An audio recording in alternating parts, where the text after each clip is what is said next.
नरत्वं देवत्वं नगवनमृगत्वं मशकता पशुत्वं कीटत्वं भवतु विहगत्वादिजननं सदा त्वत्पादाब्जस्मरणपरमानन्दलहरी विहारासक्तं चेत् हृदयमिह किं तेन वपुषा।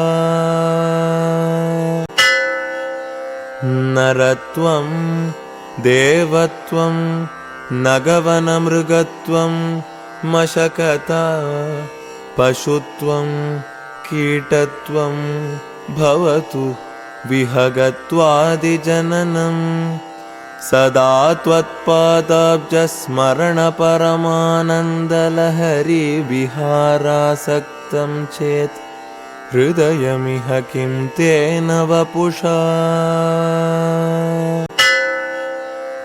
नरत्वं देवत्वं नगवनमृगत्वं मशकता पशुत्वं कीटत्वं भवतु विहगत्वादिजननं सदा त्वत्पादाब्जस्मरणपरमानन्दलहरी विहारासक्तं चेत् हृदयमिह किं तेन वपुषा।